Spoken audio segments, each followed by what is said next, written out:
Salve, salve, sobrinhada! Estamos aqui com a presença do meu nobilíssimo, queridíssimo professor Wagner Borges, para o nosso bate-papo de hoje. E para quem não conhece, o Wagner Borges, ele é projeciologista, ele é o fundador do IPPB, que é o Instituto de Pesquisas Projeciológicas e Bioenergéticas. Ele é um pesquisador espiritualista universalista, conferencista, eu notei que senão eu não ia conseguir lembrar de tudo. Escritor, ele é o consultor da revista UFO, na minha época eu li a Planeta também, eu sei que você Planeta. também li. Ele é o produtor e o apresentador do programa Viagem Espiritual na FM Vibe Mundial de São Paulo. Então, dá um alô para a rapaziada aí, meu querido professor. Tiozão, boa tarde o pessoal que está assistindo. Vamos bater um papo bem informal, bem legal. E aí vamos também dar espaço para o pessoal perguntar, tiozão, tá? Porque eu estava conversando com o tiozão nos bastidores, pessoal. Ele elencou 22 tópicos lá para a gente conversar.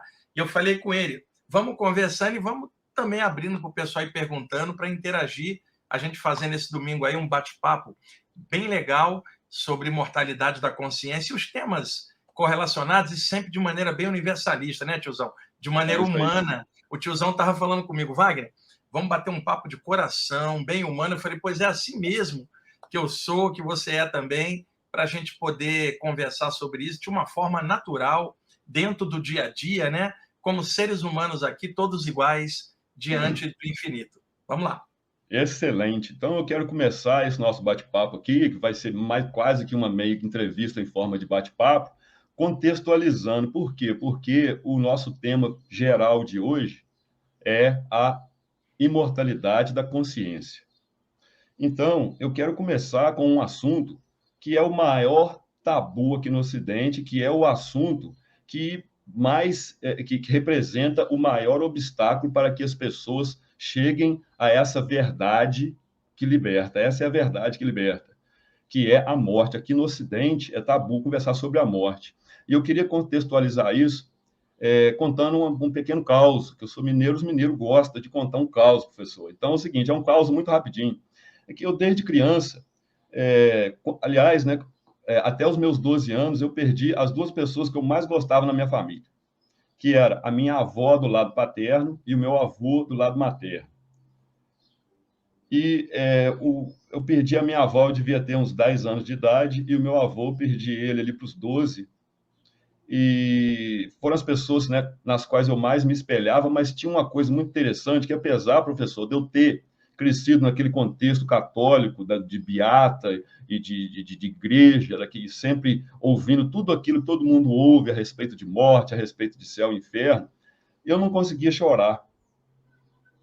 Eu não conseguia chorar no velório, nem no enterro da minha avó, e alguns anos depois eu não conseguia chorar na morte do meu avô, e na morte do meu avô eu senti até um pouco meio de vergonha, porque, né, já era um pouquinho mais velho, tipo assim, poxa, se eu não chorar, o pessoal vai pensar que eu sou algum psicopata, que não tem nenhum amor pelo meu avô, mas mesmo assim, eu não consegui chorar, eu não consegui entender qual que é, porque era todo aquele barulho, todo aquele sofrimento, porque tanto meu avô quanto a minha avó, eu olhava para o rosto dos cadáveres, que não eram eles, logicamente, e eles estavam com aparência pacífica, e até com o meu avô, que ficou 8 anos numa cama por conta de AVC, ele estava até com um sorriso no rosto. Eu podia até ver isso, eu não conseguia entender. Então, por que as pessoas estavam daquele jeito? E eu nunca consegui. Depois eu já perdi meu pai, já perdi minha mãe, já perdi muita gente da minha família, amigos queridíssimos, e eu não consigo sentir essa tristeza, eu nunca conseguia. Mesmo quando eu era totalmente ignorante a respeito do assunto, eu não conseguia entender por quê. Então, eu queria pedir agora a visão do professor, né, tanto para mim quanto para todo mundo que está aqui, a respeito desse tema. Vamos começar, professor? Vamos lá. Ô, tiozão, a gente é muito parecido nisso, porque uma das críticas que a minha família fazia era de que em velórios de cadáveres de entes queridos eu estava muito tranquilo.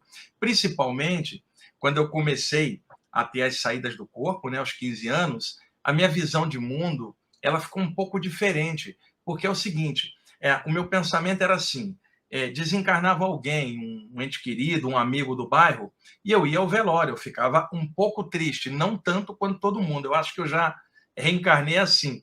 E aí eu assisti o velório, percebi o sofrimento de todo mundo, estava ligado naquilo. A partir das experiências fora do corpo, eu encontrei muitos amigos que tinham desencarnado e entes queridos durante essas saídas. Eles estavam vivos, tiozão, com o corpo espiritual do outro lado, e isso começou a me trazer um questionamento, que era o seguinte: eu fui ao velório dessa pessoa, senti a tristeza de todo mundo, eu fiquei um pouquinho passado com isso também, e logo depois eu encontrei a pessoa fora do corpo viva. Se a pessoa está viva com o corpo espiritual, eu fui assistir o velório apenas do corpo, porque o espírito não estava dentro e eu estava vendo a pessoa do lado de lá. Isso então me fez ter um olhar diferente sobre velório, cemitério, cadáver, dia de finados, apego à noção da perda. A minha mente ficou muito aberta para isso, porque eu não conseguia entender a ideia da morte como as pessoas pensavam nisso, porque as saídas do corpo elas estavam me dando um outro horizonte. Eu estava vendo o pessoal literalmente vivo. E o detalhe, tiozão, esses espíritos que eu via estavam mais vivos ali do que quando eu os conheci aqui através do corpo. Então, isso mudou minha maneira de ver quando eu era adolescente, e a partir daí, os velórios que eu fui assistir já não era mais pela questão de sentir a perda de alguém. Eu ia para ajudar as pessoas que estavam tristes, porque eu já sabia passar energia de forma silenciosa pelos meus chakras, desde cedo eu sabia disso, eu ia para ajudar. E, porventura, se a pessoa que tinha desencarnado não tivesse ficado legal e eu percebesse, eu irradiava uma luz para ela para facilitar a passagem para o outro plano. Então, a minha noção sobre essas coisas ficou igualzinha à sua, mas não é frieza, simplesmente não a morte. Mas com isso, eu não estou dizendo que a gente não deve valorizar a vida, pelo contrário, porque este tipo de visão maior faz você valorizar a vida enquanto campo de experiência para aprender um monte de coisa. Mas você sabe que no final a partida não acabou, a vida continua. E você não vai falar assim: eu acredito nisso. Não, não é questão de fé. Você sabe, você viu, você vai falar: eu tenho certeza disso. E nos velórios, você estando tranquilo, os familiares e amigos vão achar que tem algum problema com você, que você é frio, que você não tem sentimentos, que você não respeita a pessoa que morreu, e não é nada disso. Tanto você respeita que você, muitas vezes na família, é o único que está vibrando uma luz para a pessoa que passou. O resto só está chorando, ficando de luto. E aí eu comecei a questionar tudo isso: luto, velório, enterro, e comecei a estudar, e isso que você também começou a estudar, essa questão desse bloqueio mental em relação à morte, que a gente vai conversar bastante sobre isso. Professor, excelente. Então, ainda dentro desse tema. Tiozão, divide a tela, que eu só estou vendo o meu rosto, eu não estou te vendo mais aqui. Ah, é? O que foi É, mal. deixa a tela. Isso, para a gente conversar se vendo. Isso. Obrigado. O professor tem mais manha no StreamYard do que eu. O professor, por exemplo, se alguém quiser fazer alguma pergunta, a pergunta for boa, eu vou colocar a pergunta na tela e se eu sei fazer, mas eu não saberia colocar uma imagem. O professor tem as manhas, sabe colocar imagem, me deu umas dicas aqui, então lá vamos nós. Então, obrigado, professor. Então é o seguinte, vamos falar então dessa verdade que liberta, porque isso aí que o professor acabou de falar é uma perfeita introdução para o tema, que é o tema da nossa live de hoje, que é a imortalidade da consciência. Então, professor, eu sou aquele pecador mundano tentando se redimir, e eu não dava muita atenção ao meu lado espiritual. Eu dava muita atenção ao meu lado interior, mas não à parte espiritual. Eu não tinha alguma coisa que me fizesse criar um interesse maior por aquilo. Então, quando chegou no 7º ciclo de 7 anos, eu estava com 49 anos, eu apareci com a excessiva produção de fungos no meu organismo e vários outros sintomas que caracterizaram o quadro de pré-diabetes. E eu me tratei por um ano e a situação, além de não me ajudar em nada, só ia piorando. E eu meio que desacreditei da alopatia pelo fato de ter morado fora do país, saber falar inglês, dominar a língua. Eu comecei a pesquisar por minha própria conta na internet e descobri que eu poderia reverter a minha situação, não só remediar, mas reverter a minha situação com um jejum prolongado, só com água e mais nada. Eu fui para Costa Rica e lá, numa clínica especializada em supervisionar as pessoas que querem fazer um jejum prolongado, eu fiz um jejum, professor, que eu fiquei 30 dias sem comer nada, só bebendo água, repouso total absoluto. Eu fui porque eu estava com um problema que, né, diabetes não é brincadeira, minha família, tanto de um lado quanto do outro, a quantidade de gente que morreu por conta de diabetes não é brincadeira. Minha mãe pegou diabetes tipo 2, então eu estava com um problema físico que poderia acarretar numa morte nada, né, tranquila, e por conta disso eu fui para lá. Só que chegando lá, né, na minha ignorância, achando que eu só ia desintoxicar o corpo, a desintoxicação foi profunda, psicológica, emocional, e a partir da segunda semana de jejum, eu comecei a ter acesso a memórias de criança, que quando eu tinha 4 anos, 3 anos, inclusive cheiros voltaram. E, logicamente, eu tive lembranças muito boas, mas eu tive umas lembranças que eu não gostei de lembrar, mas foi preciso. Aquilo me despertou muitas curiosidades acerca do que acontece depois da morte, por que eu passei por isso, por que criança tem que passar por certas coisas. Então, professor, voltei de lá, comecei a encarar isso de uma maneira completamente diferente e comecei a intensificar os meus estudos e, quando foi fevereiro desse ano, eu tive a minha primeira projeção extrafísica totalmente lúcido. Professor, igual o senhor descreve, já vai falando senhor de novo, professor, igual você descreve às vezes,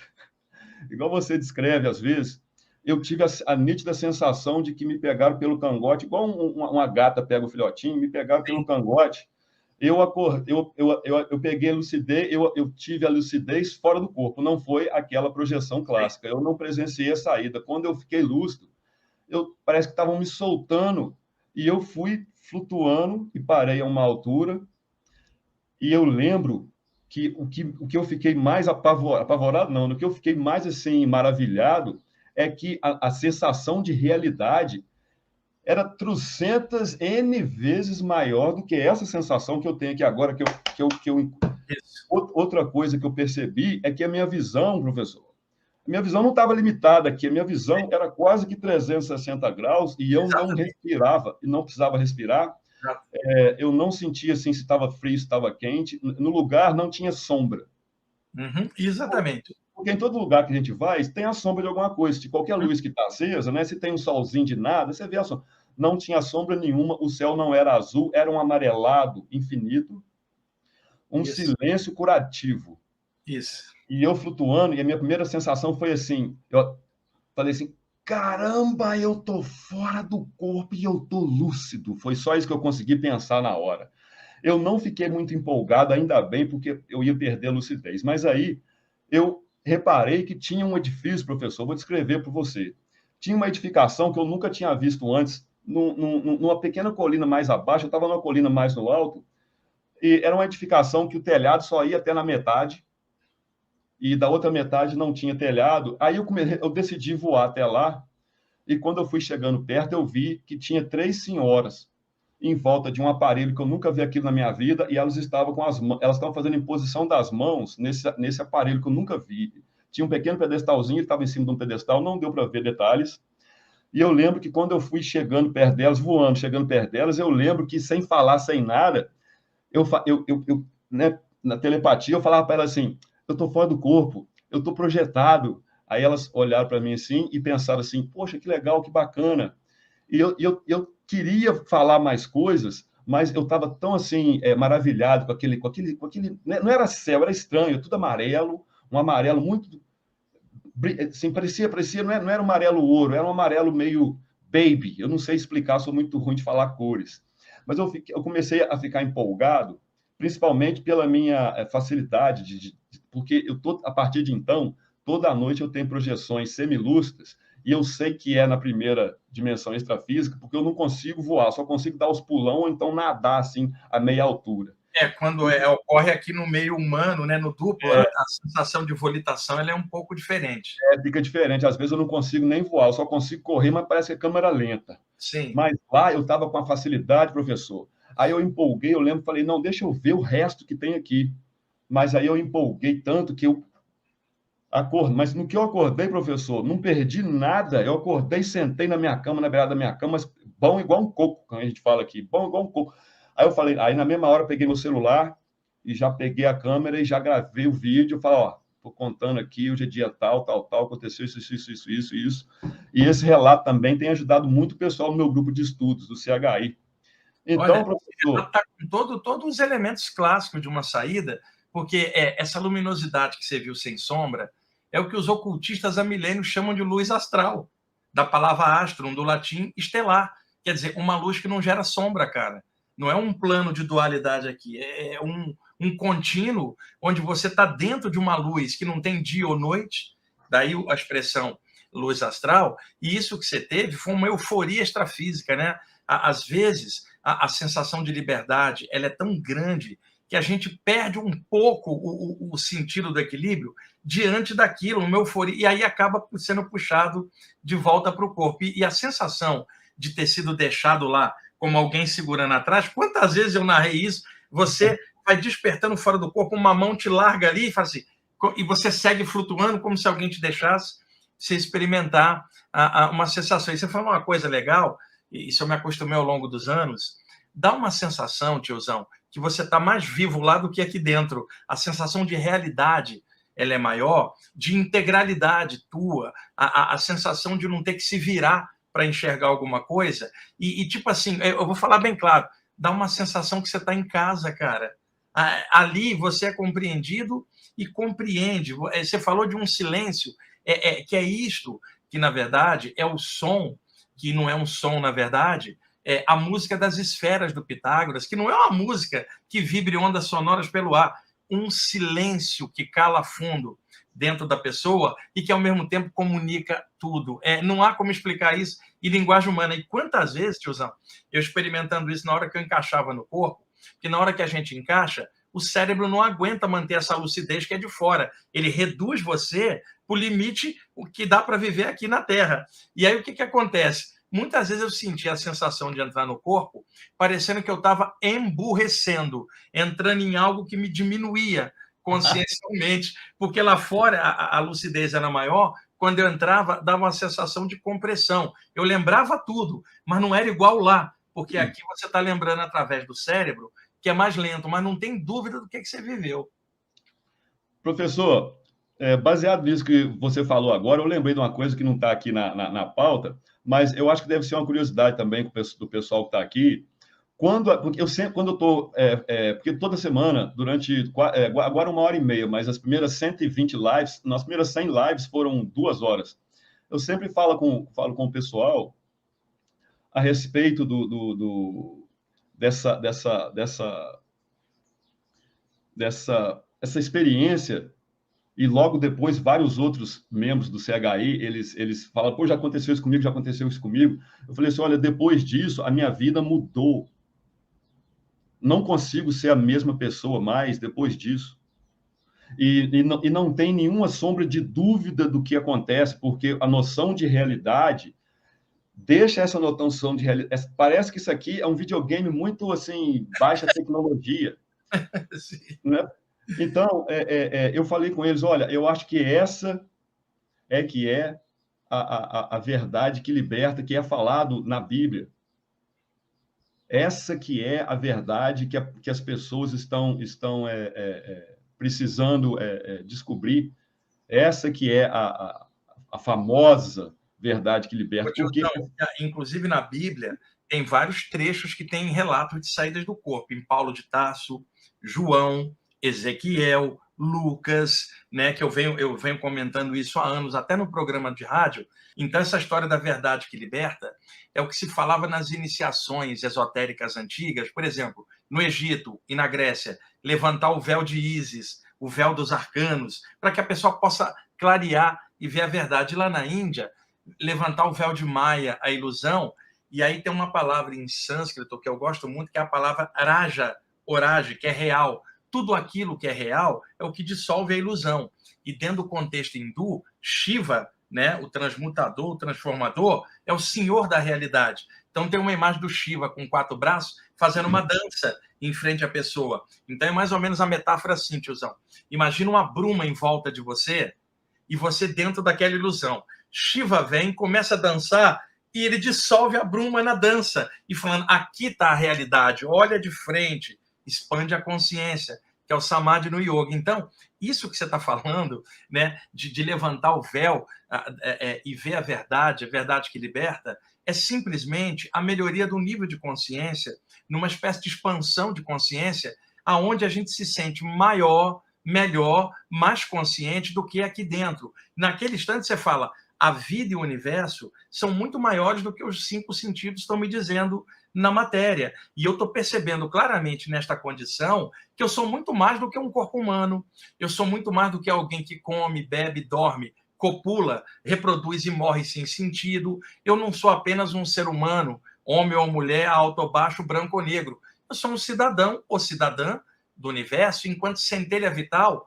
de um todo que está em tudo. Então, a realidade que se apresenta, ela é diferente do contexto humano. E a dificuldade, tiozão, é quando se volta de uma experiência dessa e se tem que viver com esse nível expandido num nível contraído aqui embaixo e, ao mesmo tempo, ser normal igual todo mundo e levando em conta que se você for conversar com outro sobre isso e esse outro não teve a experiência, ele não vai acreditar, vão dizer que você está louco, mas a certeza que você tem não te deixa dúvida.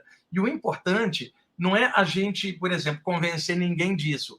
É o fato da gente estar consciente disso e isso refletir no jeito que a gente leva a vida cá embaixo. Uma pessoa com uma experiência dessa, consciente, ela liquida o medo da morte no sentido como as pessoas encaram morte aqui com aquela escuridão. Ela liquida isso. Vem também, tiozão, uma alegria interna de se reconhecer parte de algo maior, e isso que eu estou falando tem nada a ver com doutrina ou religião, X ou Y, é estado de consciência da pessoa. E, naturalmente, num planeta com 8 bilhões de pessoas quase encarnadas hoje, tantas culturas diferentes, existem pessoas que experimentam essas sensações em vários contextos, e cada um vai interpretar aquilo de acordo com o contexto que está, mas sempre vai sobrar uma coisa que mais ou menos é a mesma para todo mundo que passa por isso. Uma alegria interna, um contentamento de você se perceber muito mais do que você mesmo se imaginava. Verdade, verdade verdadeira. Professor, continuando ainda dentro da que eu estava falando antes do senhor falar esse último trecho aí, então, quando eu falo para o pessoal lá nas palestras, nas lives, para o pessoal do CHI, do grupo de estudos, então eu uso muito a alegoria, que inclusive é uma alegoria que o Saulo Calderon também usa, que quando a gente está aqui, que isso aqui não é o principal veio da nossa vida. O principal veio da nossa vida é fora do corpo. Isso aqui seria uma filial. Então, quando a gente está aqui, é como se a gente tiver o corpo físico, é como se fosse um escafandro de carne, osso e sangue. E quando a gente está, imagina, eu fico falando para eles, imagina você trabalhando numa plataforma que você tem que entrar no escafandro e fazer uma solda a 150 metros de profundidade. Então, tudo em você fica dificultado, os movimentos, tudo em você fica dificultado. Mas depois dessa experiência que eu tive em fevereiro, que não se repetiu mais, que eu fico torcendo para ela se repita, parece que eu tenho que me aperfeiçoar um pouquinho ainda, eu gostaria de ouvir de você, se for possível, até colocar uma porcentagem, se não for, fala com as palavras, suas próprias palavras, o quanto por cento que a gente fica amortecido e adormecido quando a gente está dentro desse escafandro aqui, de carne, osso e sangue. Eu tenho um material bem legal sobre isso. Eu vou mostrar rapidamente. Só pegando a carona no escafandro, é que... Deixa a tela dividida. É que, okay. Pegando a carona nisso, tiozão, é que é o seguinte, dentro da literatura espiritualista em geral, ao longo do tempo, o corpo humano ganhou muitos nomes, né? Corpo humano, soma, corpo denso, né? E se você olhar nas diversas culturas, por exemplo, ergástulo terreno, templo da alma. Agora você vai gostar dessa. Tumba do eu. E o que o espírita André Luiz usava muitas vezes naquela série Nosso Lar, passada pelo grande Chico Xavier, era escafandro carnal. Significando que é o André Luiz falava escafandro carnal. Ou ergástulo terreno. Quer dizer, um equipamento grosso que você entra para se locomover. Eu tenho uma analogia também, e essa analogia do escafandro, o Saulo também usa. O Saulo é um dos maiores caras na área da saída do corpo no Brasil. Conheço o Saulo há anos, somos amigos, é um cara assim maravilhoso dentro dessa temática e como pessoa, que é o mais importante, né? Sim. A analogia, antes que eu fale da lucidez, por exemplo, se você vai pegar uma montanha, vai fazer uma corrida, um enduro, subindo a montanha na lama, você precisa de um jipão com tração nas 4 rodas, né? Se você está na Alemanha e vai pegar uma autobahn, você precisa de uma Ferrari para poder pegar uma pista boa. O jipão é o corpo humano, a Ferrari é o corpo espiritual. O jipão é necessário para lidar nas estradas lamacentas e pesadas. Quando se sai do corpo, você está num outro nível, é a autobahn extrafísica. Então, você precisaria de um veículo mais sutil. Então, quando você encaixa, a sensação é que você está entrando... Vamos dizer, o corpo humano é uma prótese de carne, já que matéria é energia condensada. E a gente está usando essa prótese valiosíssima para a experiência humana. Porque para a gente andar na lama, tem que ser o jipão. Não adiantaria o corpo espiritual, ele atravessaria tudo. Assim como não adiantaria levar o jipão para o plano espiritual. Então, está tudo certinho, o corpo humano é o que ele é, nós estamos usando como veículo de manifestação, e é o que tem, sabe aquela coisa, é o que tem para hoje? A vida aqui na Terra é tipo assim, o universo é uma escola, planeta é sala de aula, corpo é uniforme, tiozão, e a gente está dentro do uniforme, vivendo uma série, e a morte é o final do ano letivo, quando a gente volta para casa, vendo qual é a média. Então, essas analogias são legais. Agora, a lucidez, eu fiz uma escala uma vez, que é mais ou menos o seguinte, a gente usa a própria lucidez aqui para fazer uma escala maior. Nós sabemos que a gente não usa totalmente o potencial cerebral, todo mundo sabe disso. Então, nós não usamos 100% do nosso cérebro. Alguns acham que nós usamos 30%, outros dizem que é 70%, tem gente que diz que é 8%, tem gente que diz que é 1%. As opiniões variam em cima disso. Baseado nas saídas do corpo, eu posso dizer, por exemplo, é como se a gente estivesse lá. Nem lá a gente tem tudo, porque tudo só com a evolução. Talvez a gente tenha 80% a mais lá, e aqui a gente tenha só 20%, mais ou menos, 15% mais ou menos, numa comparação assim bem grosseira. E aí, um cuidado que tem que ter, tiozão, e por isso é legal estudar tudo isso, uma pessoa que vivencia experiências fora do corpo, ela tem que estar bem calçada aqui no plano físico. Uma árvore só vai para cima se ela estiver enraizada, porque senão dá um problema.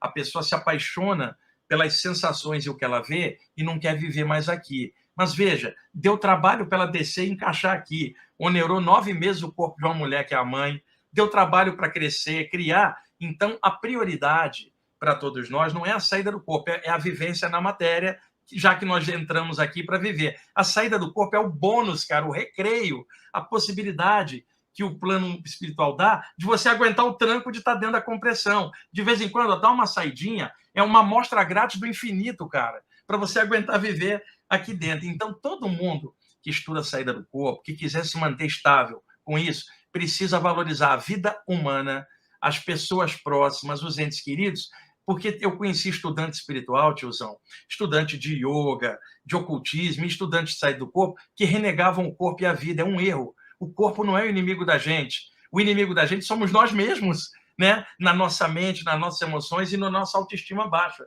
O corpo é apenas o veículo de expressão.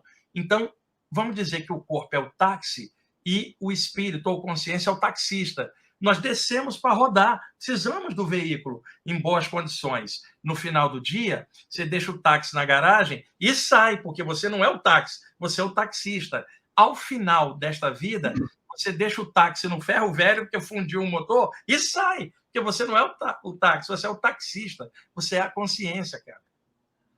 Professor, outra coisa que me chama muita atenção é a sua abordagem. Bom, é a sua falta de dogma com relação a tudo, que eu não encontro isso, por incrível que pareça, eu não encontro isso nem no Saulo, que o Saulo, assim, para quem nunca ouviu falar desse assunto e quer entrar nesse assunto de uma maneira bem relax, com excelente humor, o Saulo é indicado. Mas o Saulo ainda tem certas coisas que me parecem que são um pouquinho dogmáticas para ele. Mas, estudando o seu material, eu já assisti o que você falou a respeito de tatuagem. Que maravilha de abordagem, com relação a esse dogma de que Jesus seria o governador deste planeta. maravilhosa a sua abordagem, porque eu já ouvi o Valdo Vieira falando sobre tatuagem. E eu tenho, eu tenho tatuagem, eu tenho várias, né? Então, professor, eu fico pensando que, por exemplo, no meu caso, eu nasci em 66, então eu fui criança na década de 70, no final da década de 70 para 80, é quando eu conheci uma pessoa que agora está com 67 anos, está no asilo, foi a única pessoa que, inclusive, quando eu o conheci, ele já tinha 12 anos que ele era Rosa Cruz, um amigo meu, e foi a única pessoa, e por incrível que pareça, aqui, Marílion, Jethro Tull, Yes, Oh, eu Gênesis, sou apaixonado, cara, rock progressivo. o cara me aplicou isso tudo, Iron Butterfly, Vanilla Fudge, Oh, Focus, Emerson Focus, Lake Palmer, holandês. Cara, tudo, olha, tiozão, tudo isso eu tenho aqui em casa. Eu eu sou sei. apaixonado por rock progressivo, hard rock das décadas de 60, 70 e algumas coisas da década de 80. A gente é mais ou menos a faixa etária, se é de 66, eu sou de 61, né? Então a gente Uhum. cresceu na década de 70, cara, escutando É, esse tipo de coisa. Você ligava o rádio na época, era incrível. A própria MPB na época, você ligava o rádio, escutava Milton Nascimento, Caetano, Gil, Chico Buarque, você escutava Tim Maia, cara, Jorge sim, Ben, sim, naquela sim. época, era incrível, né? Elis É, Regina, e na parte internacional, Beatles, Rolling Stones, Yes, Pink Floyd, Queen, era um arraso, uma qualidade de escutar. Eu me lembro uma vez, em 1973, tiozão, eu no Rio de Janeiro, eu fui passar um domingo numa cachoeira de Raiz da Serra na época, e eu fui pegar um trem na estação, numa estação, para ir para lá com meus amigos, e eu me lembro de estar sentado esperando o trem para a gente ir para a cachoeira, era 1 hora de distância, e aí tinha um cara com um rádio grandão ligado na Rádio Mundial, mundial. AM do Rio de Janeiro na época, e Uhum. de repente, olha as músicas, eu me lembro até hoje que aquilo me marcou. Tocou I Know What I Like, do Genesis, Sim. Angel, do Rolling Stones, Time, Uhum. do Pink Floyd. Olha o que se escutava no rádio É, AM naquela época, né? Então, sim. houve todo um rebaixamento cultural na arte, na música, mundial. Hoje, a música hoje perdeu o sentido do pop, da coisa legal, lúdica, né? Então, eu Sim. cresci muito nessa base, nessa mesma época como você, e o mais legal, eu continuo apaixonado por esse tipo de som. Essa Também. semana eu estava ouvindo Jethro Tull, cara, estava ouvindo vários, Aqualung, Dick Zabrick, Song from the Wood, né? E o Yes e o Genesis, que são minhas bandas de alma. Sim, também. Mas isso aí não é o ponto. O ponto é que meu primeiro contato que eu tive, a primeira pessoa que eu ouvi falar desdobramento, viagem astral, foi ele. Mas ele não me podia falar certas coisas porque ele falava comigo, olha, eu tenho um juramento que eu fiz na ordem, Sim, sim. que certas coisas eu não posso revelar, especialmente Claro. porque você é muito jovem e tem certas coisas que melhor você não te falar agora. Inclusive, ele ia para São Paulo, ele ficava lá um tempão, ele fazia retrocognição, ele fazia esses negócios. Ele falou assim: inclusive, você e eu temos uma passagem no Egito Antigo, onde nós não aprontamos coisas boas por lá, só que era diferente. Hoje eu estou te ensinando alguma coisa, mas na época era um serviçal seu e você estava dentro da alta magia e você não sabia usar isso, mas eu não posso te falar nada disso agora. Beleza, foi passando o tempo, eu fui a minha vida com a vida dele, e quando eu entrei em contato com o seu material, eu identifiquei aquele tipo de abordagem que eu tinha com o meu amigo de tanto tempo atrás, que eu perdi quase contato com ele. Agora eu sou o único, ele tem problema com a família dele, ninguém vai lá visitar ele. Eu sou o único que vai lá visitar e levar uns Que papos, legal levo que você lá está indo lá. para trocar uma ideia com ele no asilo ali. Mas o que eu quero chegar com isso tudo, professor, é que, por exemplo, quando eu me interessava por esses assuntos, eu tinha à disposição, né, Livro dos Espíritos, Allan Kardec, o Livro dos Médiuns, e um ou outro áudio que eu conseguia, às vezes do Chico Xavier, do Divaldo, Franco, mas aquela abordagem que parecia até que era um filme de terror, a entonação da voz, muitos toques, tudo tem a ver com Jesus Cristo, eu já falei para você como é que foi meu problema com o catolicismo na minha infância. E então eu posso até estar enganado, por favor, me corrija se eu estiver errado. Mas eu pesquiso bastante a respeito disso. Você foi a didática que mais positivamente me impressionou, e eu noto uma escassez monstruosa de professores desse tema com essa didática tão aberta, igual a sua. Desde o início do século XX, na virada ali, né, 1899, 1900, que começou, sim, principalmente na teosofia. Eu estou aqui com meus livros aqui, né, a Doutrina Secreta de Blavatsky, tem tudo aqui. Então, desde então, todo aquele pessoal, especialmente aqui no Brasil, que comparamos Moreira dos Estados Unidos, lá não tem nada disso. Lá você fala em saída do corpo, você fala em espiritismo, o que você está falando? Parece que o Brasil é um dos países que tem mais o pessoal, você fala, né, É verdade, é verdade. Né? O Brasil tem muito, parece que está muito na frente, né, em relação a isso. Mesmo assim, especialmente aqui no Brasil, por que existem tão poucos, ou até hoje só conheço você, com essa didática tão light, com essa didática tão assim, que todo mundo pode abraçar, sem ter que ficar preso a um pacote fechado aqui. Por que tão pouco? Por que o plano de lá não manda mais gente igual você, em épocas diferentes, ou vai vir mais? O que está acontecendo, professor? Vamos lá, eu vou pegar um bloco de coisa. Pegando lá do teu amigo Rosa Cruz, eu, quando era adolescente, comecei a ter saídas do corpo, eu tinha alguns amigos que eram Rosa Cruzes. Eu chegava para falar com eles, não podiam falar comigo por causa do juramento, contexto iniciático, que era justo naquela ocasião. E aí, depois, com o avanço meu na parte das saídas do corpo, esses meus amigos é que vinham me perguntar algumas coisas sobre saída do corpo. Com o tempo, né, eu fui descobrindo, dentro da Rosa Cruz, da Amorque, as saídas do corpo são estudadas no 7º grau das monografias, ali chamadas de projeção do corpo psíquico, né, dentro da abordagem da Amorque, uma abordagem mais esotérica naquele contexto. O que rola, ô tiozão? Quando eu comecei a ter as saídas na década de 70, não tinha muita literatura sobre o tema. Tinha, na época, Lobsang Rampa, cara. Era o que tinha, né? Então, eu era um office boy no escritório com 15 anos. Eu não tinha dinheiro para comprar livros e não tinha muita literatura sobre esse tema. Eu era frequentador de sebos no centro do Rio de Janeiro.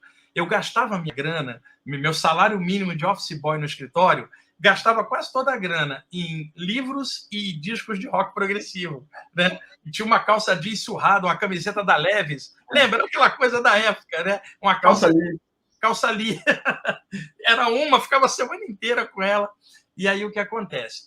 Eu comprava livros de áreas diferentes e naquela época, tiozão, eu entrava numa livraria e perguntava assim ao vendedor: tem alguma coisa aí de vida após a morte ou de saídas do corpo? O vendedor me olhava como se eu fosse um extraterrestre e falava assim: lá atrás, lá atrás. Aí eu ia lá atrás, nos fundos da livraria, ficava catando ali na seção de livros espirituais. Quando eu olhava para trás, estava todo mundo na livraria me olhando, como se eu fosse um cara estranho. A garotada de hoje não tem ideia como era naquela época. E aí eu fui descobrindo que muitas áreas falavam da saída do corpo. O que variava era a abordagem, né? Então eu pegava livros espíritas que tinham algum capítulo sobre saída do corpo, como o Livro dos Espíritos, de Allan Kardec, o capítulo 8, Emancipação da Alma, da pergunta 400 em diante. Aí, na área espírita, Leon Denis, Gabriel Delany, Camille Flammarion, Ernesto Bozano, depois o André Luiz, aqui na parte do Brasil, e eu notava claramente que em quase todos os livros clássicos da doutrina espírita tinha algum pedaço sobre saída do corpo, mas não como tema principal, sim como parte de um contexto e com abordagem espírita, o que era natural, porque eram livros espíritas. Aí eu pegava livros de teosofia, esses que você mencionou, Blavatsky, Annie Besant, Leadbeater, Ginara Jadasa, Arthur Powell, e eu percebia que também tinham capítulos ou lances sobre saídas do corpo, em boa parte da literatura teosófica, mas com uma interpretação teosófica. E aí eu pegava livros de ocultismo, naquela época Elifas Levi, Papi, Stanislas de Guaita, o pessoal da Ordem Martinista, e eu notava claramente, né, que tinha também, né, aí Elifas Levi, ó, tá vendo? Eu tenho todos esses aí, né? Essas edições são modernas, são bonitas, né?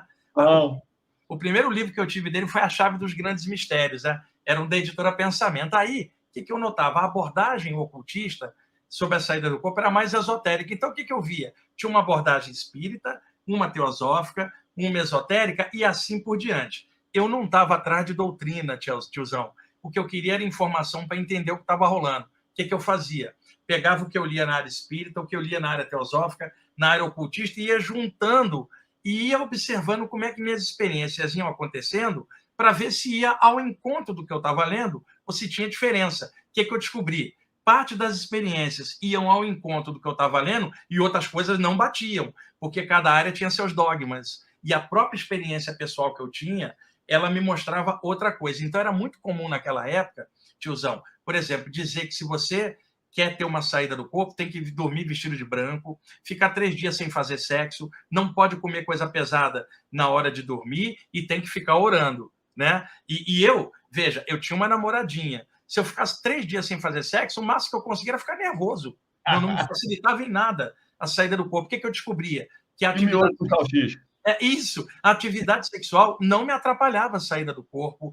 Eu dormia de short, sem camisa, não dormia de branco. Então, eu fui ponderando as coisas e vendo aonde que a literatura que tinha na época estava correta e onde que tinha a liberdade daquilo. Eu ouvia falar assim, que para sair do corpo tinha que ser médium, altamente evangelizado, e eu não concordava com isso. Pelo detalhe, eu estava tendo saída do corpo, eu não era médium, nem gostava de evangelho, porque em casa minha mãe era evangélica, queria me enfiar evangelho à força, e eu detestava aquilo, porque durante um tempo, eu sei que com você foi assim também, na adolescência, a ideia de Jesus me irritava, porque a minha mãe, forçando a barra, minha avó católica e a pressão religiosa tentando me doutrinar, me fez ter raiva de Jesus. Naquele contexto, você vê o que a religião faz na base da pressão. Com as saídas do corpo, tiozão, os mentores espirituais me mostraram uma outra forma de entender Jesus. Foi aí que eu comecei a me apaixonar pelos ensinamentos de Jesus, assim como pelos do Buda, que eu também achava um arraso, os do Krishna. E aí a minha mente ela foi cada vez mais abrindo e eu continuava lendo de tudo. Fui descobrir que haviam alguns trechos de saída do corpo na Umbanda, na obra do W.W. Mata e Silva, a Umbanda mais iniciática. Tem um livro chamado A Umbanda e o Poder da Mediunidade, de 1978, que tem um capítulo, cara, que ele vai fora do corpo num lugar que um Exu leva ele fora do corpo. Eu achei aquilo um barato, porque era uma outra vertente. E aí, isso foi cada vez mais abrindo a minha mente, que eu percebia? Que as saídas do corpo eram capacidades naturais, mas que cada um interpretava de acordo com o seu bolsão doutrinário. E eu não queria doutrina, eu queria, na verdade, somar tudo e achar um caminho que eu melhorasse enquanto pessoa. Foi esse o caminho que eu descobri. E aí, aos 19 anos, eu comecei a dar palestra, cara. Eu estou esses anos todos, aí com 60 anos, dando palestra esses anos todos, e dessa forma, e não foi uma forma que eu criei, eu sou assim.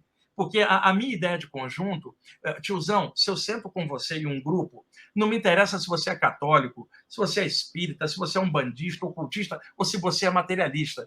Me importa teu caráter, cara. O que você pensa, o que você sente, o que você faz. Não me interessa o rótulo que você se dá ou que alguém te deu. Me interessa você. E você é uma centelha divina do todo que está em tudo. Não me importa o jeito que você tenta imaginar a vida. Me importa como você vive a sua vida, como você impacta você e o meio ambiente. Então, eu sempre fui dessa forma e foi assim que eu joguei esse meu jeito de ser dentro do estudo da saída do corpo. E detalhe, eu era jovem, agora com 60 anos a mente já foi, já era, a minha mente já rasgou, né? Porque a mente é igual paraquedas, tem que estar aberta, senão você cai no fundo e se arrebenta. Então, eu sou assim, e eu acho que, para mim, pelo menos, é a minha maneira de ser feliz. Agora, tenta me empacotar num dogma, eu fico irritado, porque eu não consigo conceber a vida fatiada. E outra coisa que eu acho assim um absurdo, racismo, tiozão. Eu não consigo compreender como é que alguém tenta fatiar a humanidade em tipos de cor de pele, cara. Matéria é energia condensada, né? Então, qualquer corpo pode ser branco, negro, vermelho ou amarelo, é uma forma de energia condensada, cara. Uma mesma energia está em tudo. Então, esse tipo de mente aberta é o que me deixa feliz. Eu fico muito feliz, cara. Eu adoro sentar com um grupo de pessoas de áreas diferentes e a gente achar um meio comum, cara, e rir de tudo.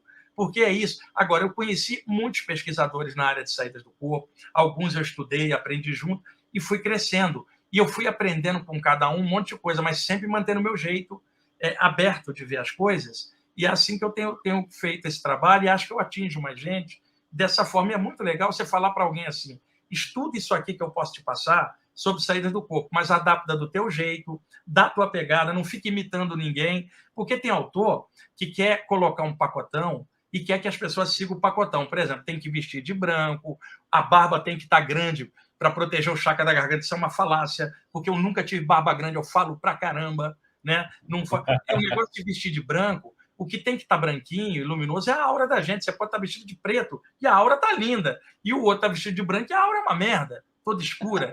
Então, não é a cor da roupa, né, que vai dar o nível, não é a barba grande que vai parecer que você é sábio. Simplesmente são estereótipos das coisas aqui, e aí as pessoas tentam engaiolar. Eu também escutava que para sair do corpo você tinha que ser um iniciado em alta fraternidade esotérica. Eu não era iniciado. E o meu gato, Ernesto, eu via fora do corpo. O gato não era médium, nem era iniciado. Então não batia com o que eu via.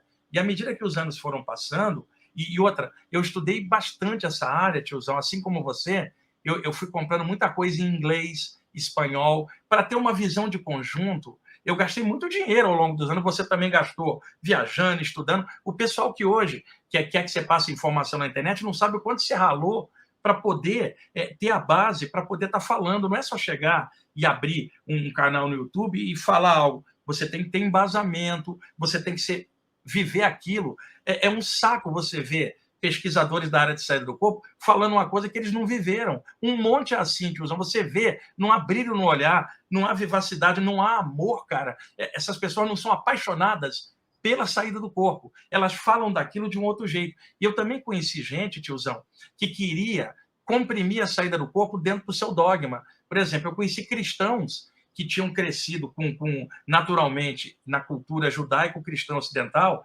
aquele blocão falando que Jesus é o governador do planeta. Veja, tem 8 bilhões de pessoas encarnadas na Terra e várias culturas. Como é que eu vou explicar para um muçulmano, para um hindu ou um chinês que Jesus é o governador da Terra? O hindu vai falar para mim, não, é Krishna. O muçulmano vai falar que é Maomé e o budista vai falar que é o Buda.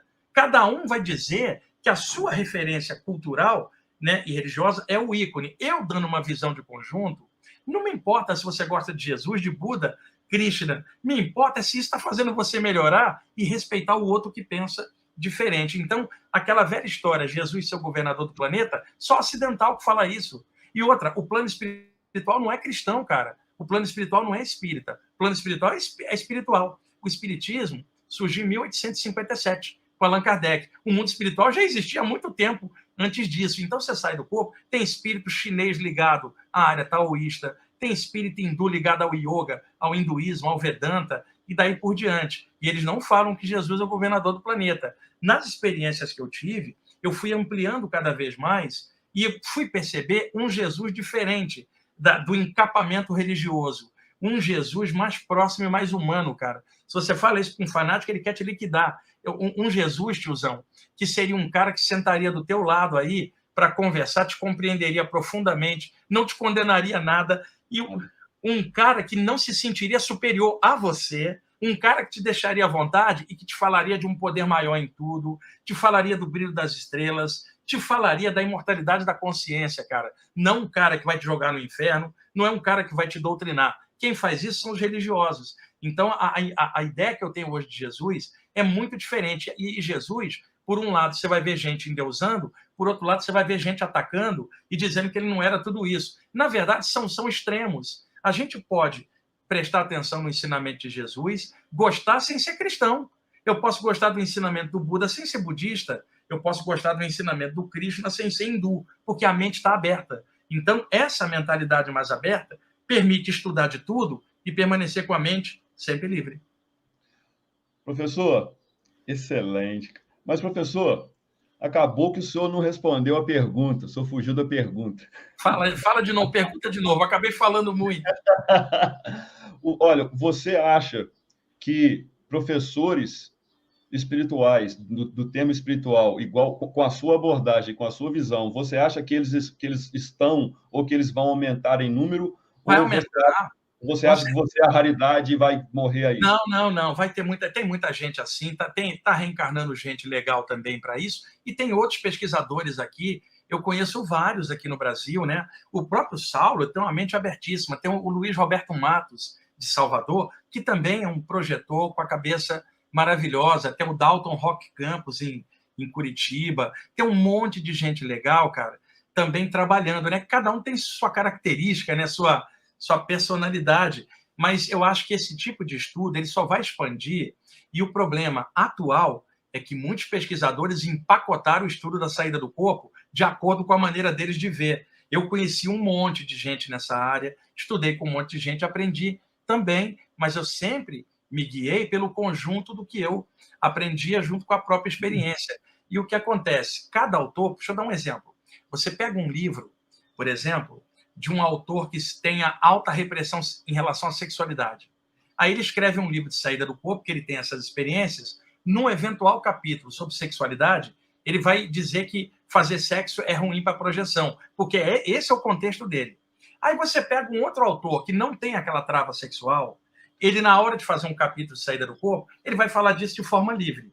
Pega um outro que seja a sexualidade exacerbada e a pessoa só fala nisso, no eventual capítulo, ele fala, não, tem que fazer de qualquer jeito. São todos extremos e opiniões pessoais. As pessoas têm que se livrar disso, elas têm que achar o seu próprio ponto de equilíbrio, que nunca vai ser igual ao do outro. Cada um tem um temperamento, um jeito de ser e uma forma de ir. E o que acontece? As pessoas que trabalham com isso, naturalmente que elas têm sua maneira de ver as coisas, sua impressão digital naquilo. Então, cada autor coloca a sua. O que eu sugiro ao leitor?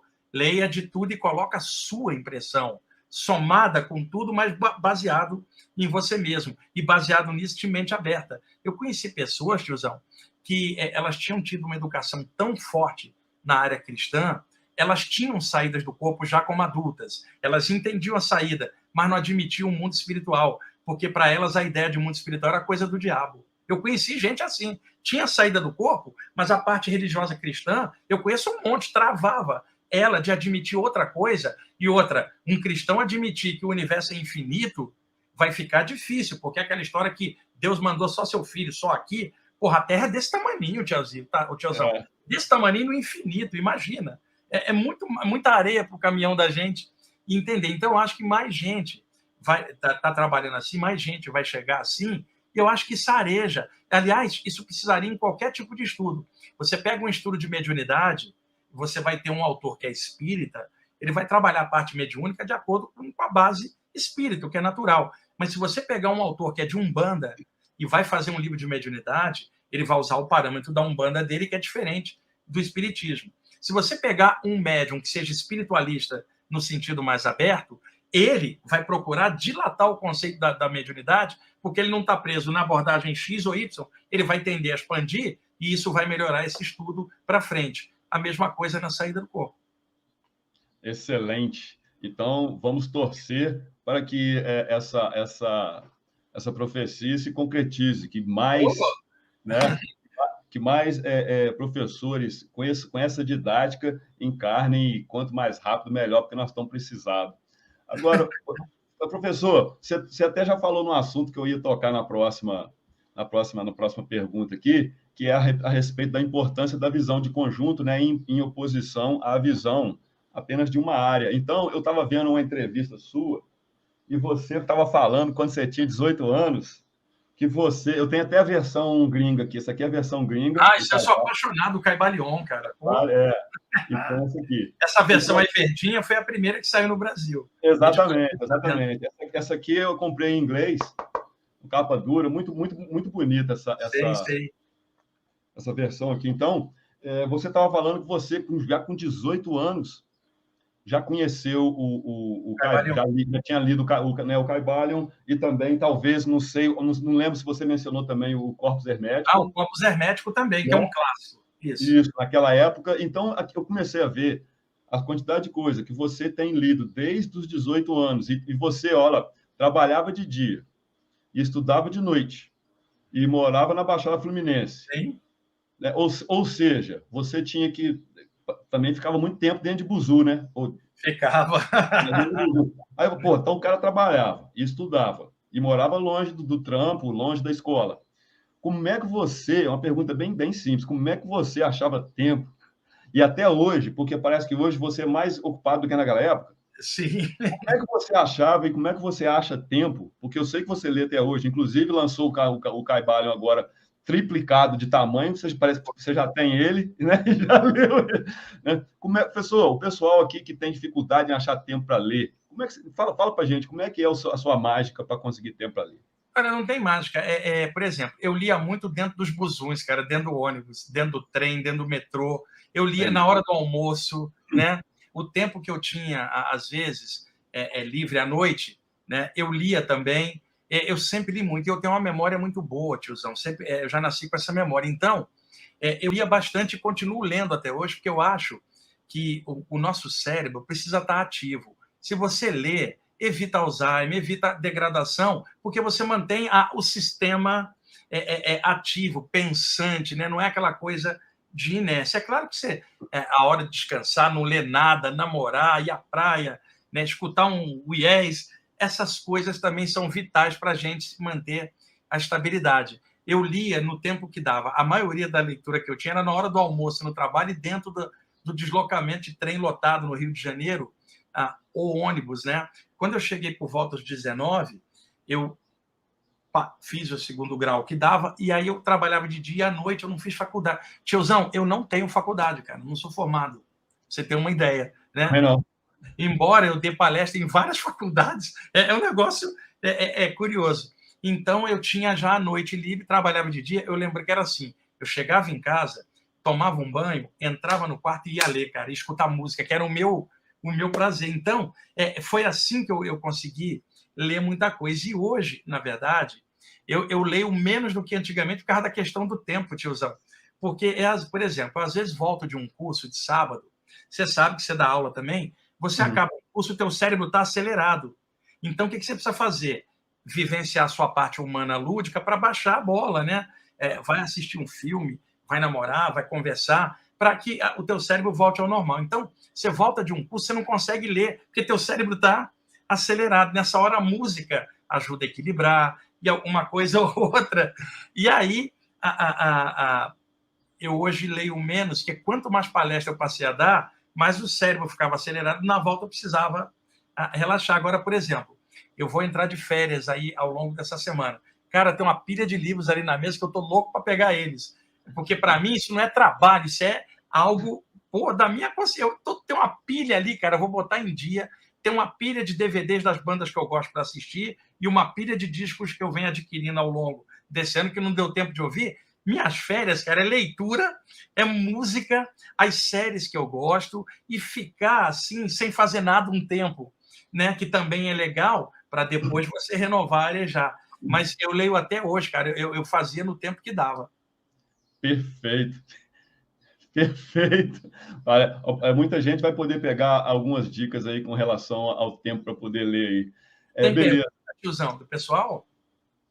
Não, assim, é porque tanto nos comentários dos meus vídeos não relacionados, quanto quando eu dou as lives lá para o pessoal do CHI, que são lives privadas, eu vejo o pessoal comentando, né? Pô, lê, né? Você vê que o pessoal, assim, quanto mais vai passando o tempo, menos as pessoas vão gostando de ler.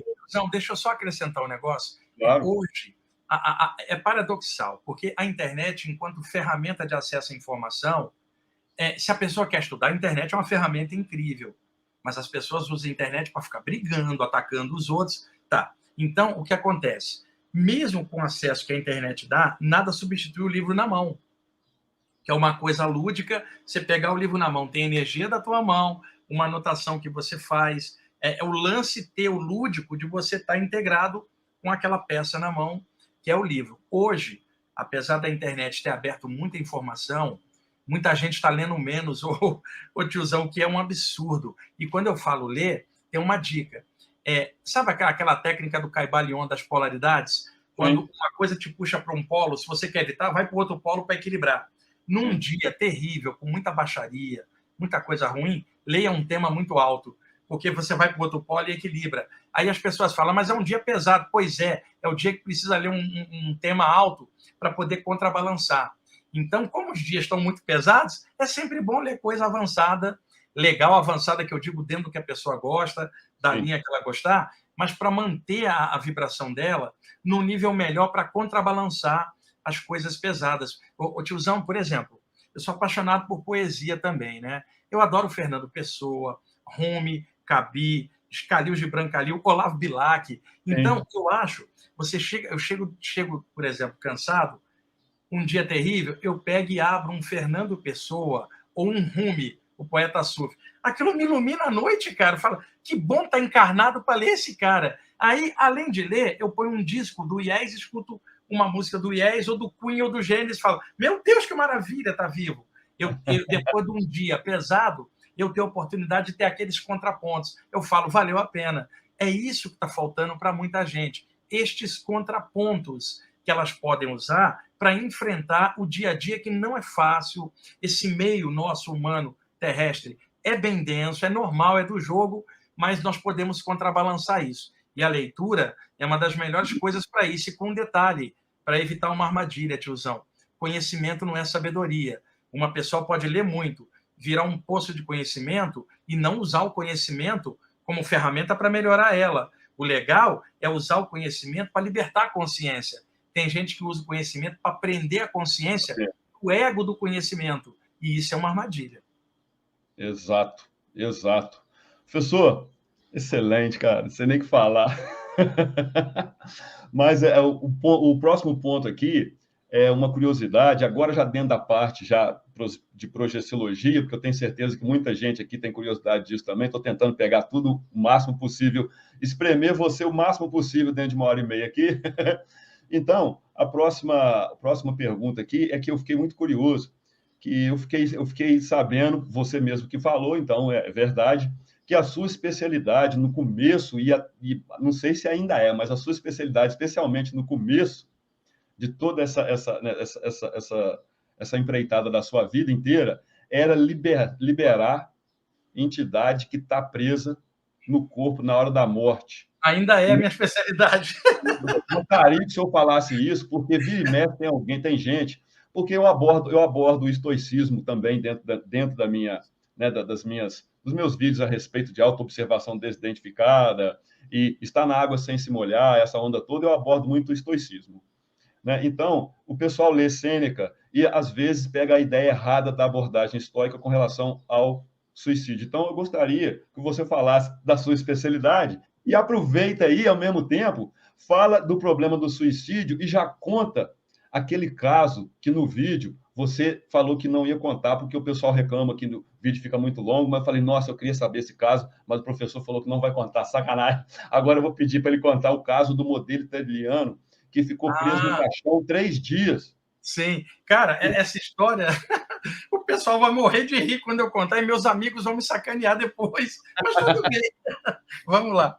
É o seguinte, nas saídas do corpo, eu tinha 17 anos, já estava 2 anos tendo essas saídas, começaram a surgir na minha frente presenças espirituais, como se fossem médicos desencarnados, espíritos vestidos como médico, translúcidos, e eles me puxavam por aqui, pelo cordão de prata na base da nuca, e me levavam até onde pessoas tinham morrido assassinadas na Baixada Fluminense, tiozão. E eu aprendi a aplicar energia com as mãos espirituais, e ele se soltava e entrava numa luz e passava. E eu perguntava àqueles mentores, né, vamos chamar assim, por que vocês mesmo não vão lá e aplicam energia e soltam o cara? A informação que eu tive. Eles vinham de um plano muito sutil e aquela pessoa ainda estava conectada nesse plano denso por algum motivo. Então a energia deles atravessava o corpo espiritual da pessoa. Eu estava fora do corpo, era próximo deles, mas estava ligado ao corpo, porque estava encarnado, minha energia era mais densa e, portanto, mais próxima daquele espírito que ainda estava no plano denso. Então, que eu aplicasse energia, isto soltaria o espírito para ele passar para o outro plano, onde haveria uma equipe espiritual que o levaria de volta para casa. Minha função era tirar a quem ficasse energeticamente emaranhado aqui. E foi aí que eu aprendi a aplicar passes fora do corpo. Eu não frequentava reunião nenhuma, tinha 17 anos. E aí eu comecei a vibrar energia com as mãos, levado por esses mentores. E isso, até hoje, é assim. Porque, é claro, com a quantidade de gente que tem, todo dia vai um monte de gente embora no mundo inteiro. E não só eu, tem tantos outros aí no mundo que também fazem isso. De todos os casos que eu vi, tiozão, assim, que são os casos mais densos, os casos de suicídio. E veja, não estou falando isso por conceito moral ou religioso. Não, porque eu não estou preso a isso. Eu estou falando vivência prática. E todas as áreas espirituais que a pessoa for estudar, ela vai encontrar a mesma informação, que o suicídio é uma coisa que deixa o espírito sem poder se desprender. E, tecnicamente, é o seguinte, o corpo tem um campo energético, tiozão. Você, quando está no plano espiritual, antes de nascer, você tem um campo de luz colorido, que é a tua aura. Quando o corpinho seu estava sendo formado no útero da tua mãe, com a energia do pai e da mãe, da terra, né, juntando para fabricar um corpo, o seu corpo, enquanto matéria, também é energia. Então, o próprio corpo tem uma energia. Lá vem você, tiozão, naquela época tiozinho, né? Era o bebê. Lá vem você com a aura colorida de pensamentos e emoções e se anexa no corpo humano, e agora você é um combo reencarnado, né, de pensamento e emoção no corpo. Então, quando você se desprende para fora do corpo, o que vai com você? Pensamento e emoções que são seus. O que sobra no corpo? O corpo humano e sua energia, que é da matéria. O que acontece? Quando uma pessoa vem com uma carga de energia para viver X anos, vamos supor 80 anos, e aos 40 anos ela causa a morte do corpo, tiozão, metade do campo energético não está gasto, não está dissolvido. E qual é a função do campo energético? Segurar o corpo espiritual na matéria por uma vida. Então, o corpo humano cai, mas a energia não dissolve. Ela prende o espírito ao campo energético. Por isso que muitas religiões falam que o suicida fica agarrado ao cadáver. Não é dentro, é por sobre, no campo energético, até aquilo diluir. É claro que existem atenuantes e agravantes. No caso do suicídio, mentores podem tentar ajudar dependendo da situação. Mas tem outro problema. O suicida, né, gostaria de escapar de um problema que ele não consegue enfrentar. E qual é o desejo dele? Deixar de existir. Deixar de existir seria deixar de pensar. Então a pessoa tenta matar o corpo achando que isso vai fazer com que ela deixe de existir. Ela só perde o corpo, ela continua existindo com o corpo espiritual e pior, pensando que era o que ela queria escapar. Ela fica em looping com esta ideia, isso causa um trauma mental no espírito que fica em looping. E ele acaba percebendo que ele perdeu o veículo com o qual ele poderia resolver a história. O taxista perdeu o táxi. Como é que ele vai rodar para resolver encrenque? Então, além da ideia de autodestruição existir na mente. Então, isso tudo causa uma compressão energética que mantém o espírito agregado à matéria, por isso precisa de uma energia de fora vir para dissolver esse emaranhado e libertar o cara. O cara do lado de lá vai ter que fazer terapia, porque está em looping, que já não é o processo da energia, mas é o looping girando em cima do problema e percebendo claramente que tem uma ideia autodestrutiva, é um gol contra. Eu não estou falando por moral, eu vou repetir, tem atenuante, tem agravante, depende de uma série de possibilidades. Então, eu apliquei muito espaço. Deixa eu contar uma antes do cara que apareceu pelado lá. Ô, tiozão, eu estava numa reunião, coordenando um grupo e fazendo um relaxamento em grupo, uma prática energética. Quando aparece no chão, no duplo do chão da sala, os alunos não viam nada, estavam concentrados. Um cara, um suicida que foi trazido para eu ajudar. Tiozão, ele se arrastava, ele não conseguia sequer ficar em pé. O corpo espiritual dele tinha tufos de grama, até isso a mente dele tinha plasmado em relação à putrefação do cadáver. E ele abria a boca para me pedir ajuda, vomitava vermes, cara. Tudo isto criado pela mente dele, porque ele olhava ao cadáver e identificava com ele. E aí ele criava isso. O corpo espiritual não degrada, não tem verme, mas a mente dele criou a situação. Tiozão, eu olhei aquele cara no duplo do chão, me veio um asco, um nojo, que não era algo da mente, era um nojo de ver os vermes. Eu superei aquilo e comecei a vibrar energia para ele. De repente, desce uma bola de luz, atravessa o teto, tiozão, para em frente ao meu chakra frontal, começa a puxar energia e, usando a minha energia, começa a condensar no ar uma forma humanoide de mulher, uma mulher vestida de branco, cabelo preto, uma entidade serena hindu, sentada no ar. Ela pegou o suicida na mão, botou no colo igual põe uma criança, tiozão, nanando, né? Abriu um portal e foi passando com ele como quem pega uma criança, né? E leva com todo carinho. E aí ela virou para mim e falou assim: Wagner, mais do que energia, é preciso amor, porque energia é técnica, né? Agora, quando a gente fala no sentido sentimento legal, isso dá uma qualidade na energia e isso melhora a pessoa que está indo embora. Põe mais amor para que isso dê cor na sua energia. Então, um exemplo de um caso assim. O outro foi que eu estava viajando e aí eu estou deitado, paralisado, estava num quarto de uma outra residência E aí, paralisado, a minha clarividência abriu, eu vi no ar uma silhueta de um homem energético se plasmando ali na frente, no ar. E plasmou, cara, um homem nu, de 1,80 m mais ou menos. Tiozão, vou descrever o cara. Cabelos longos, encaracolados, tipo Adonis, né? Uma pele bronzeada, tipo italiano da área do Mediterrâneo ali, bronzeado. O cara nu, barriga de tanquinho, não tinha uma grama de gordura. É um cara que você falaria, um galã, né? O cara, um modelo vivo, o cara em pé pelado, né? O negócio dele lá pendurado na frente, tudo plasmado, igualzinho. Tiozão, eu tô paralisado, a minha aura solta e eu vendo aquela presença ali no ar. E aí eu sentia vindo dele uma coisa simpatia, sabe? Simpatia de amizade, sintonia. Senti uma coisa bem legal vindo dele. E aí, telepaticamente, ele se comunicou comigo. Ele falou assim, você não se lembra de mim, mas eu lembro de você. Tivemos uma vida juntos no Império Romano e nós éramos muito amigos. Ao longo da história, viemos reencarnando em lugares diferentes. E agora eu te localizei. E ele me contou a seguinte história. Eu desencarnei com 37 anos, isso na década de 90.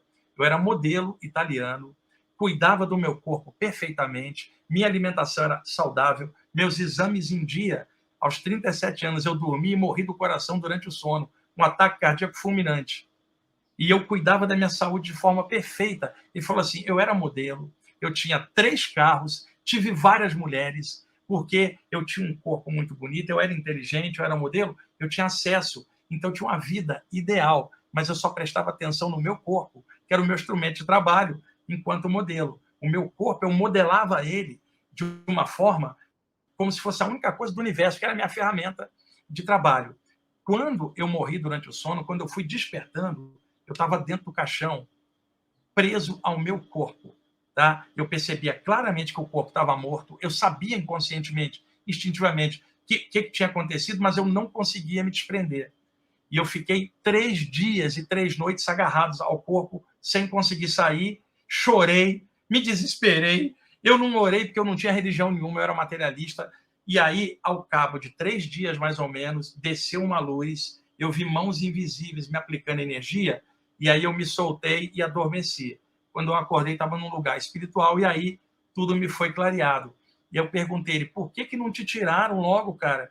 Antes desses 3 dias, ele falou assim, eles me disseram o seguinte, se eles tivessem me tirado, eu passaria para outro plano com a ideia de que o meu corpo era a minha realidade. Eu precisava ficar ali 3 dias para ver meu corpo degradar, para eu perceber que eu não era matéria, que eu era consciência. Então, o tratamento era me deixar agarrado para que eu tomasse consciência de que o universo não é o meu corpo, para que eu ganhasse uma expansão de consciência. Ao cabo de 3 dias, eles perceberam que eu tinha quebrado essa ideia na mente e me soltaram. E hoje eu te digo, eu sou uma consciência. Sabe, olha que legal, cara. Né? E é uma experiência que todas as vezes que eu conto isso, meus amigos me sacaneiam. O tiozão fala, aí, estava vendo o cara pelado, né, cara? Né? Aí eu brinco com eles, pois é, vou pegar o WhatsApp deles para passar para vocês, né? Pegar o e-mail do cara, que é italiano, @infinito, e passar para vocês. Foi isso. Excelente. Baseado ainda nesse papo, teve uma entrevista que você fez com o Luiz Antônio Gasparetto, que você era bem jovem. 1989, era o programa Terceira Visão. Isso mesmo. Eu morava no Rio, ele vinha a São Paulo, o Luiz Gasparetto me chamou para me entrevistar, era novembro de 1989, tiozão. E ali naquela entrevista, inclusive, nós fizemos uma amizade, eu e o Luiz, que persistiu durante décadas. Excelente. O seu áudio está excelente, mas de vez em quando a sua imagem dá uma travadinha, mas depois ela volta. Deixa eu continuar aqui. Então, quando chegou no 5 minutos e 44 segundos daquela entrevista, teve um momento soberbo, professor, onde você estava comentando alguma coisa e o Luiz Gasparetto, ele fez o... Tá me ouvindo, professor? Estou ouvindo. Beleza. E o Luiz Gasparetto, ele fez um comentário, assim, de que quando as pessoas, né, inconscientes saem do corpo, elas andam pelo mundo astral igual zumbi, igual fantasma. E o pessoal que está lá toma susto com eles, igual a gente tomaria susto com um fantasma. Eu morri.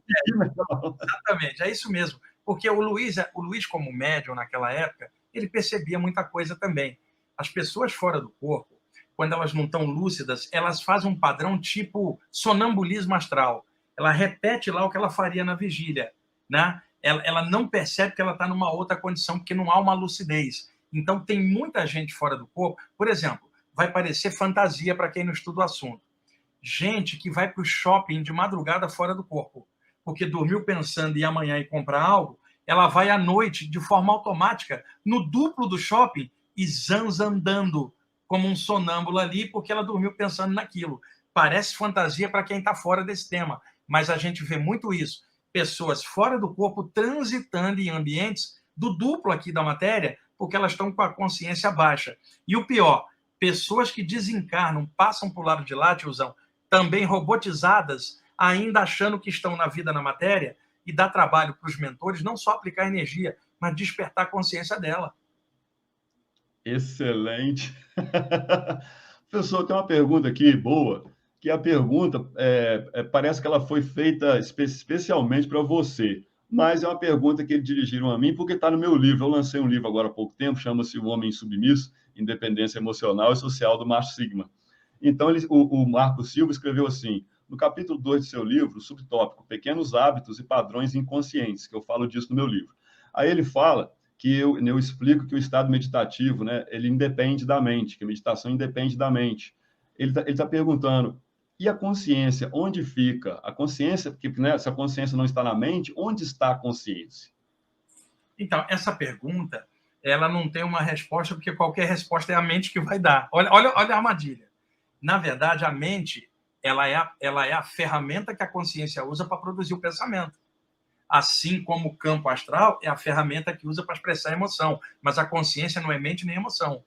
Tanto que na meditação, e isso é falado há milênios, principalmente na prática do yoga e em algumas meditações budistas, de que a consciência pode ser o observador da mente. Não é isso, tiozão?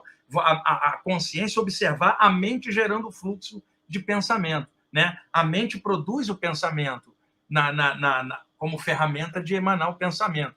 Mas a consciência, ela é algo além da mente, que usa a mente para produzir o pensamento. É que para poder estudar isso, todo mundo usa a mente, e aí não consegue entender. Excelente, excelente. Eu também falo para eles que a meditação não é uma morte da mente, e não Não há nenhum existe. interesse em matar a mente. Mas a Exatamente. meditação é você colocar a sua mente no seu devido lugar, funcionar para você como uma ferramenta. Mas a mente Exato. sabe o que você está fazendo. Ela sabe, o ego sabe o que você está fazendo. Ela tenta sabotar. O tiozão, teve um yogi que durante anos treinou para parar o pensamento. A morte do pensamento, parar o pensamento. E durante anos ele treinou. Quando ele conseguiu, ele pensou assim: consegui. Isso era um pensamento. Não tem como você zerar a mente.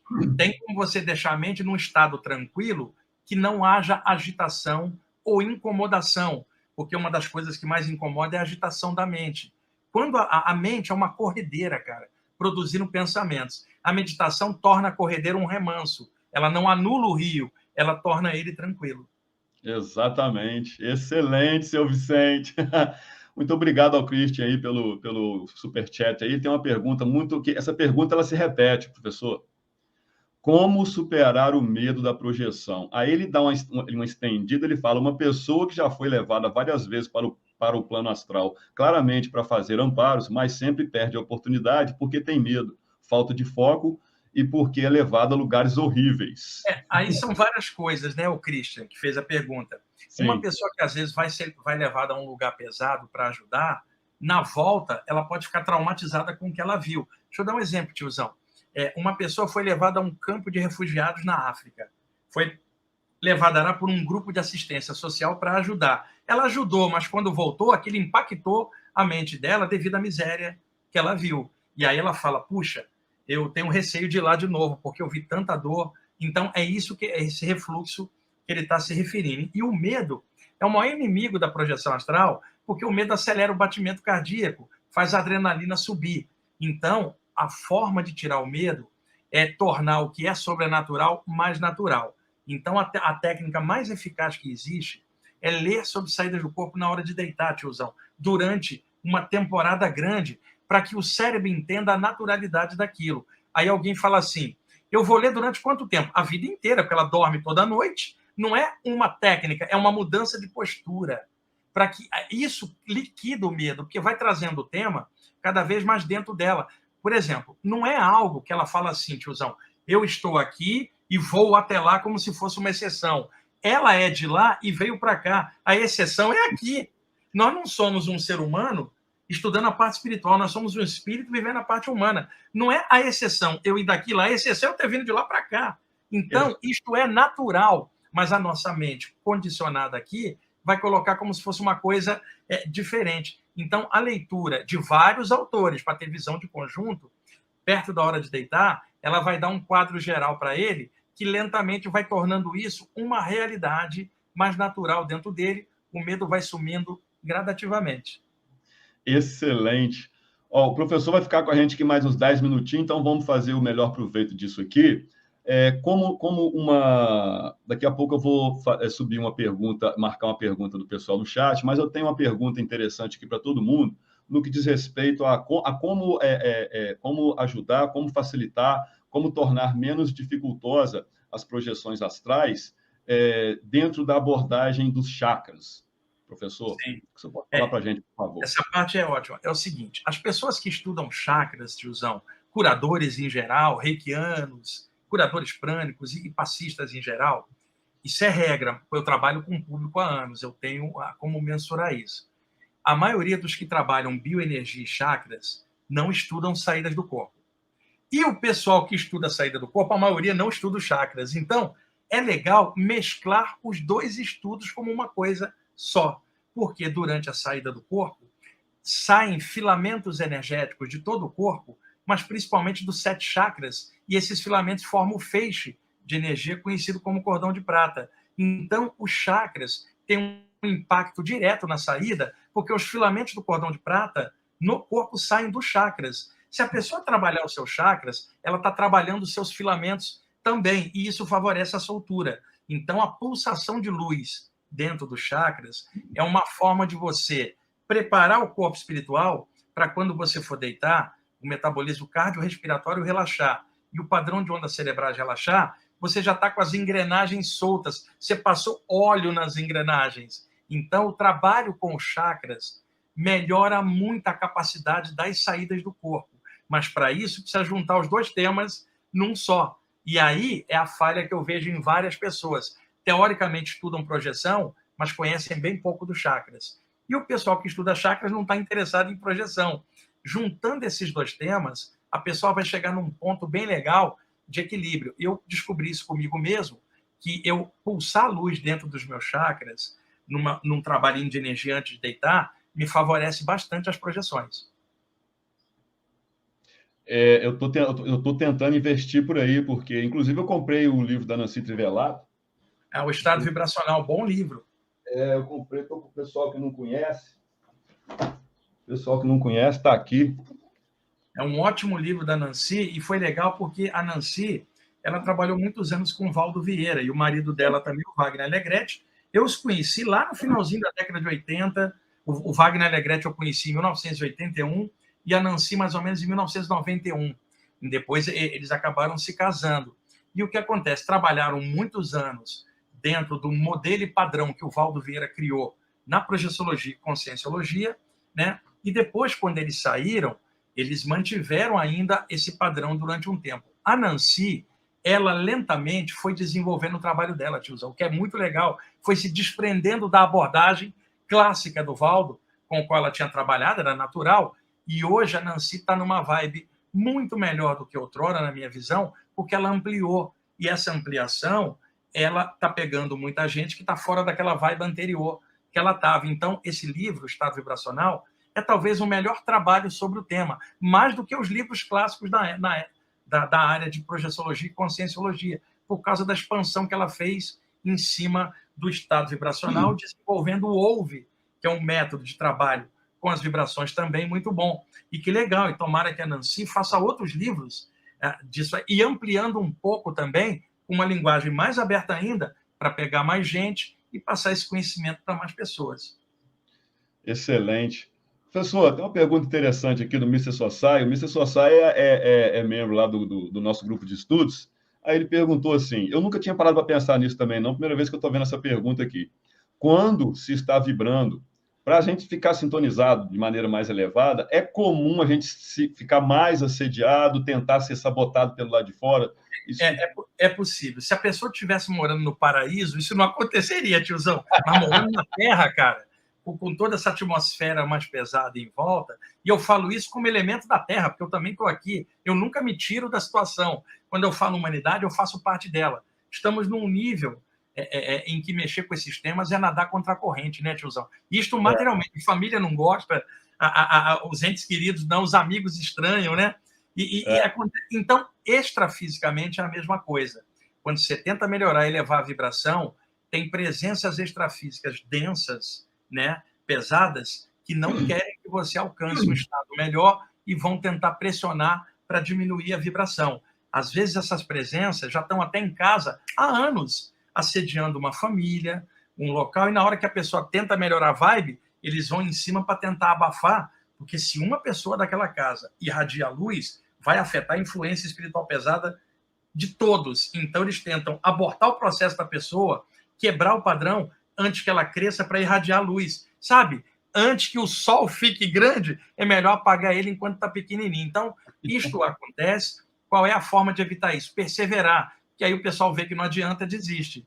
Persevera na luz, entenda. Isso é o maior investimento que uma consciência pode fazer. Melhorar o próprio nível de consciência, melhorar a energia. E outra coisa, que ele não faça estas vibrações, o que estiver fazendo, só de forma técnica, né, tiozão? Que haja coração, que haja alegria, que não seja obrigação, que seja alegria, consciência, discernimento, e que isso torne a pessoa feliz. Porque quando a pessoa está muito presa numa disciplina, ela fica chata pra caramba, ela fica seca, e pior, quer cobrar disciplina dos outros. Então, o legal é, adota um trabalho, cria uma disciplina, mas sem ficar seco, sem abafar o coração, sem deixar que a mente abafe a criança interior. O legal é sempre o conjunto. Mente legal, coração legal, energia boa.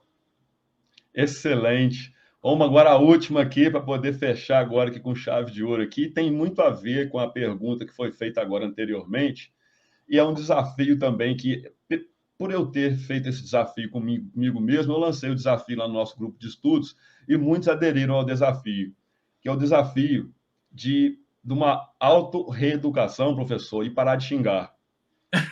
Eu tenho descoberto muitas coisas, e é difícil, professor. Porque eu sou muito desbocado, mas além do normal. Minhas duas famílias são muito desbocadas. Então, eu tenho descoberto muitas coisas nesse processo, que é um processo de autoobservação desidentificada, mas eu tenho também descoberto que eu tenho gostado mais da minha própria presença, eu tenho gostado mais da vibe que está rolando, tanto quando eu estou sozinho, quando eu estou lá falando com eles no nosso grupo de estudo toda quinta-feira de noite, e quando eu estou conversando com alguém.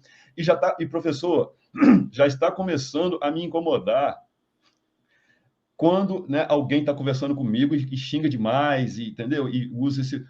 O senhor poderia falar um pouco a respeito disso, se ajuda, se não ajuda, se é besteira da minha parte, porque eu estou querendo levar a minha vibração o máximo possível para ser cada vez mais digno de ajuda né, das entidades mais sutis. Vamos Faz lá. sentido isso, professor? O negócio, por exemplo, de um palavrão, alguma coisa, depende do contexto, né?